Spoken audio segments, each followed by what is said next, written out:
We're going to be emphasizing more on the secret of blessing because our Thanksgiving is forthcoming and most of us want to be blessed. We are running to the end of the year and most of us are looking up to God for one thing or the other. So we are going to be telling you the secret of what blessings. How can you be blessed? How can you attract God's blessings to your life now that the year is running to an end? Okay, we'll be looking at the book of Luke chapter 6, verse 38. Let's see. Luke chapter 6, verse 38. Hallelujah. Amen. Verse 38. Yes, verse 38. Give, and it shall be given unto you. Give, and it shall be given unto you, yes. Good measure, press down, and shake it together, and running over shall make it unto your bosom. For with the same measure that ye meted with us, it shall be measured to you again. He said, give, and it shall be given unto you. Meaning you should what? Give out.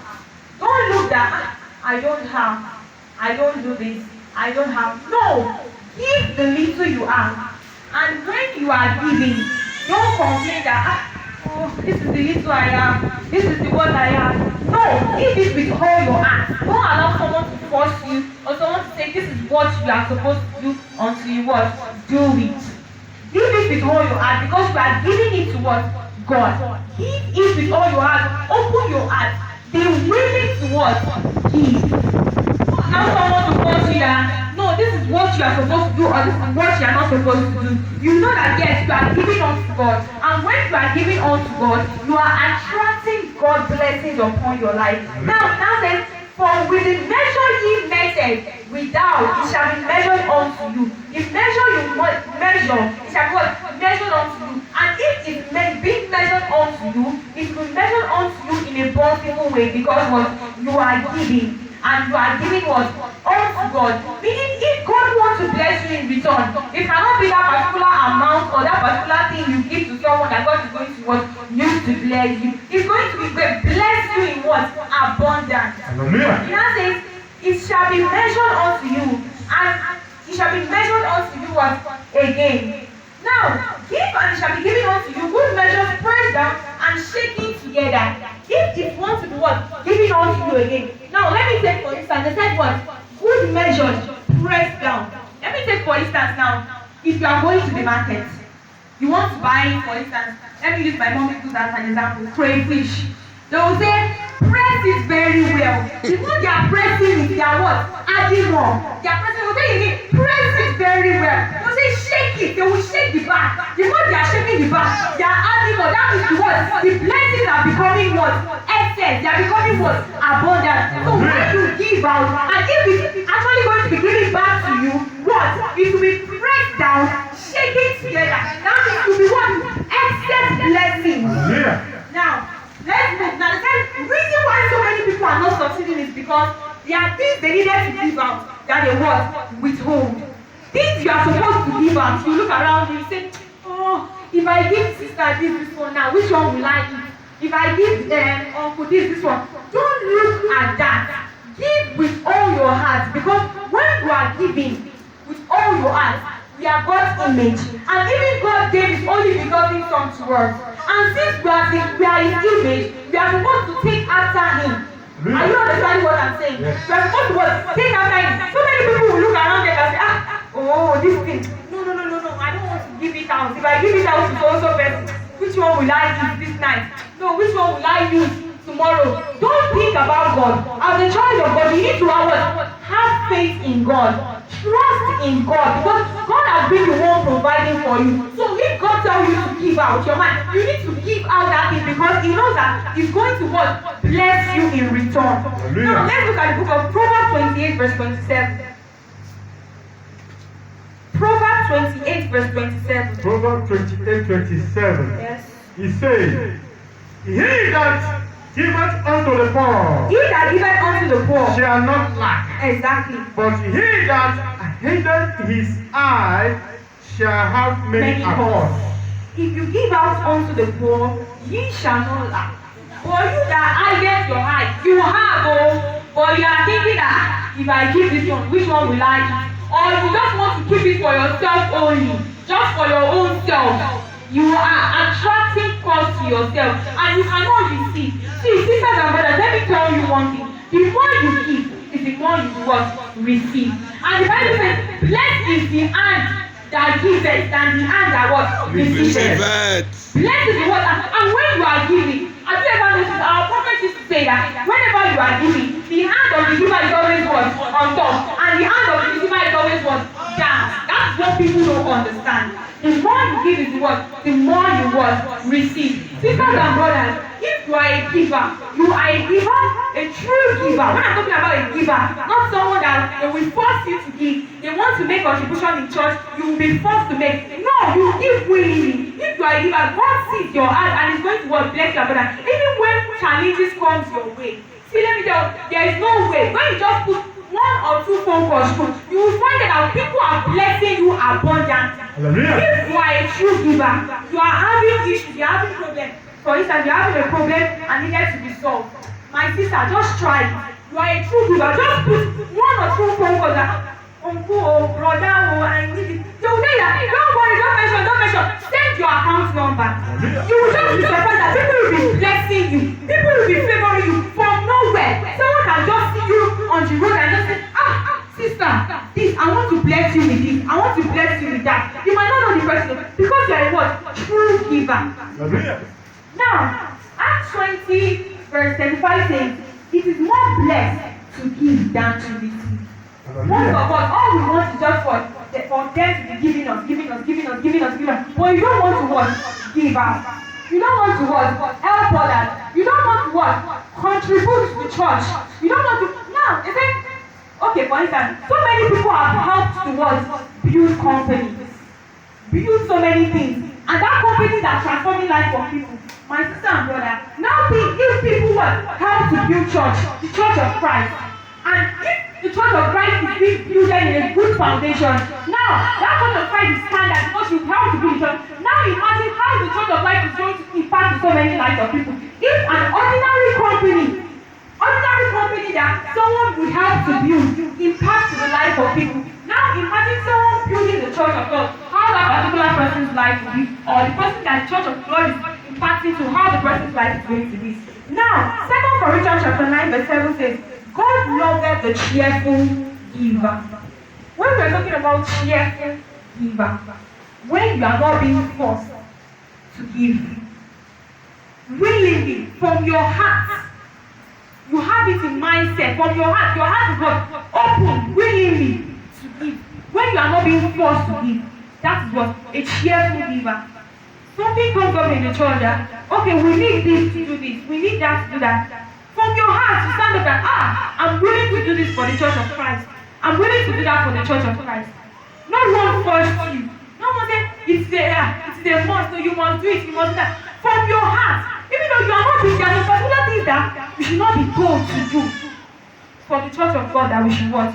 Do. You can just come to the pastor, Pastor, this, I want to do this for the church of Christ. I want to do this for the No one told me, I just feel like, let me just do this for the church of Christ. If that particular person does that particular thing for the church of Christ, let's look how that person's life is going to be. That person's life is going to what? Turn around for what? Good. Because he or she is what? Attracting blessings to his life. Now, there was this particular word that the librarian apostle said that has been on my mind since he left. He said one thing. He said, God can play with our offerings, but God don't joke with tithes. God don't joke with what? Sacrifice. That word has been on my mind. Immediately I heard this message, the secret of blessing, giving. Immediately, that was the first word that struck my mind. I was like, God can play with offerings, but God don't joke with what? Sacrifice. Hallelujah. You are working. What is the 10%? 10% is even too small. 10% is too very small. What is 10%? A token that you cannot give unto what? Christ. 10% that you cannot give unto what? Christ. He just said, just give me your 10%. Just 10%. Sometimes sit down. Sometimes some people will be discussing like, I'm paying my tithe, I'm not paying my tithe. 10%. One bishop will not even 10% is too small. It's very too small for you to what? Give unto God. To appreciate God for the life He has given you. From how many years are you now? From day one to this present moment. If you were to be buying oxygen, my sister and brother, it is only the billionaires, the governor, or $10 that will be alive because they have the money. Who are we? How much do we have? We don't have anything. But if we be buying oxygen, oh, there is Dangote or $10 Adenuga that will be alive by now. We will not be seeing ourselves alive. Because do you know how much oxygen worth per hour? Per hour. Please, we need to give out and to appreciate God. And please, if you are not obeying the law, the commandments of God, that we should pay our tithes, please, from now, let us what? Adjust.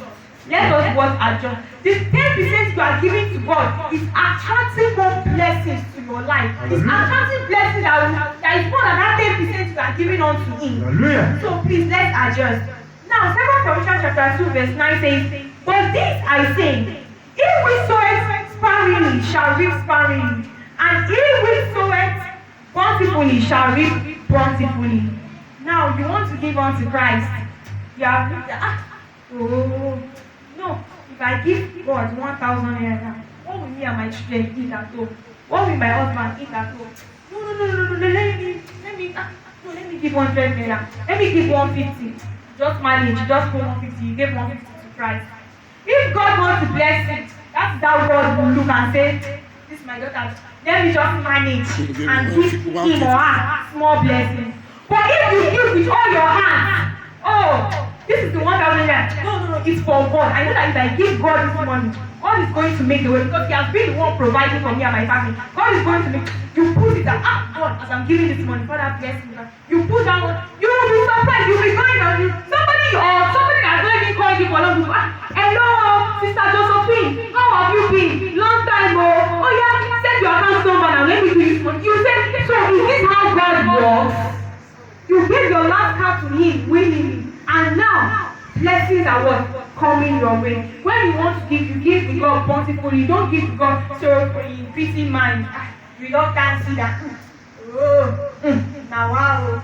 And so like me, this small money where I want you to chop now, I go just put am for offering. No, don't think about those things. Don't even think about those things. Have faith in what? God. Because He has been the one keeping you and is going to provide. Just have faith in Him. Trust in Him that I know that if I give God this little money that I have, God is going to bless me. God is going to bless our family. There is a time to give unto man, and there's a time to give unto God. In this kind of giving unto God, it requires sacrifice, giving beyond measure, giving beyond compromising. Now, there's a particular time we are ought to give unto man, and there's a particular time we are ought to give unto God. When are we ought to give unto God? During the only opportunity we are apart from our tithes is what? During our what? Thanksgiving. That is what is called Thanksgiving. You are thanking God from day one that He has been keeping you now till the end of the year. Thanksgiving. You give unto Him willingly, not compromising. Give Him beyond measures, bountifully. You not say, oh, Christmas is coming. If I do this for the church now, the money in my account will finish. How will this happen? How will this happen? How will I be able to buy Christmas clothes? How will I be able to? No, don't think about those things. God is the God of what? Time. God is the God of time. It can even be a night to Christmas that God can bless you. It can even be on that Christmas day that God can bless you. No one knows the mind of God. That is why He is what? God. Now let's see what happened in the book of Mark 12. Mark 12, chapter 41, verse 44 to 44. Mark 12, 41 to 44. Mark 12. Yes. 41, 44.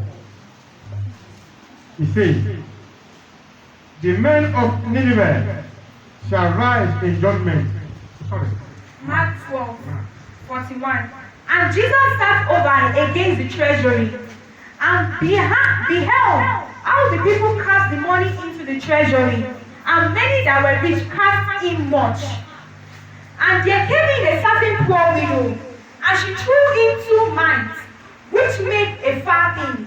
And He called unto His disciples and said unto them, verily I say unto you,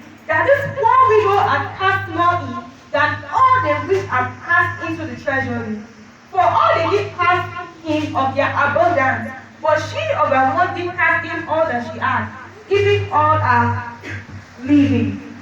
Now, this Bible passage is talking about a widow. A widow, and it's like they had a service and they were what? They were paying their what? Offerings. So when they requested for the offerings, the rich people out of their billions gave millions. The people that had billions, out of their trillions, out of their trillions, they gave billions. But this old woman had without only 2 months. That was all she had, and that was what she depends on. Like that was what her life depends on. Only that 2 months. Do you know what this old woman did? She put that 2 months into the treasury. Then Jesus Christ called his disciples and said, this old woman gave the highest offering. The disciples were shocked that someone that just put 2 months, and the billionaires and the trillionaires that put billions and trillions and into the treasury, they were just looking. They wanted to see what Jesus said. Jesus said, this old woman, what? Has been paid the highest offering. Jesus said, this old woman gave all that she had with her at all, everything. But the people that had billions, they gave just millions. They still had enough. The people that had trillions, they gave billions. That means they still have where they have stopped till now that they can enjoy.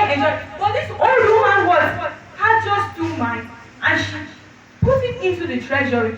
Now imagine how God is going to bless that woman that gave all that she had to him.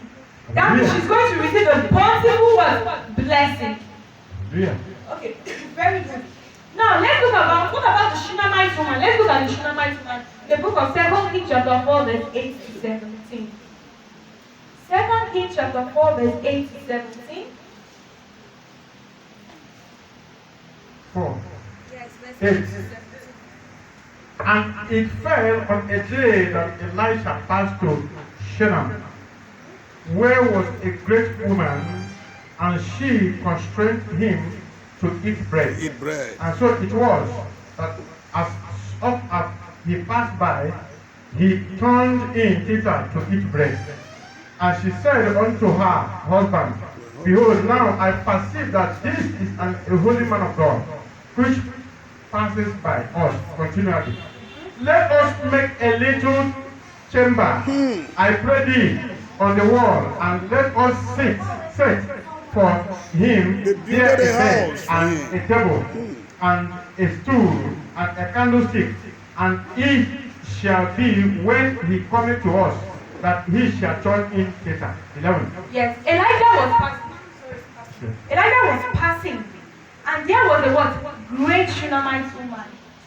She said to her husband that this man of God is passing.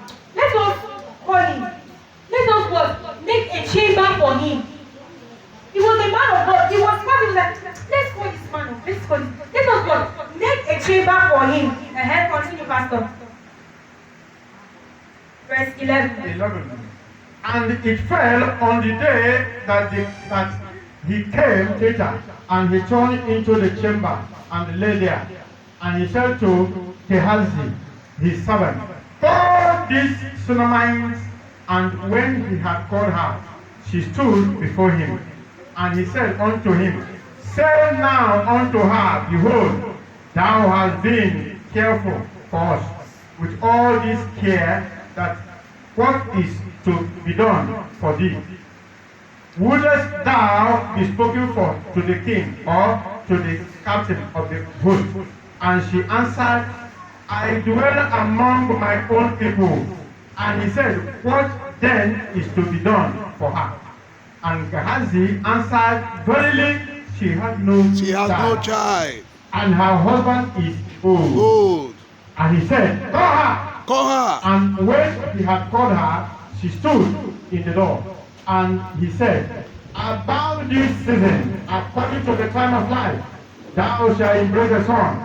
And she said, nay, my lord, thou man of God, do not lie unto thy handmaid.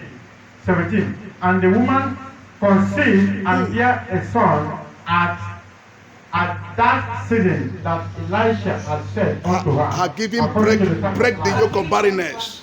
Now, after Elisha rested in the chamber, he told his servants Gehazi to what? Go and call the woman. Gehazi now said unto the servant that this Shunammite woman has no child, though. She's the only one living. Then Elisha told her that at this so time you will have a what? A son. The woman was still like, man of God, are you lying to me or what? He said, no, at this particular time you will what? Have a son. And at that particular time that Elisha prophesied to her that she's going to have a son, she had a child. Now, what brought about this blessing upon her life? Because of what? Giving. Because of what? Giving. She gave willingly. She was a cheerful giver without not looking that she does not have enough or what. She gave what? Willingly. Now, let's look at 1 Kings chapter 5 verse 12. 1 Kings chapter 5 verse 12. Now before we look at that, let's go to 2 Chronicles 1 verse 6 to 12. Solomon's sacrifice. Let's go to 2 Chronicles 1 verse 6 to 12. Chronicle 1, 6 to 12. And Solomon went up thither to brazen the altar before the Lord, which was at the tabernacle of the congregation, and offered 1,000 burnt offering upon it. 7. In that night did God appear unto Solomon, and said unto him, Ask what I shall give thee. And Solomon said unto God, Thou hast showed great mercy unto David my father, and hast made me to reign in his state. Now, O Lord God, let thy promise unto David my father be established. For thou hast made me king over a people, like the dust of the earth in multitude. Give me now wisdom and knowledge, that I may go out and come in before these people. For who has judged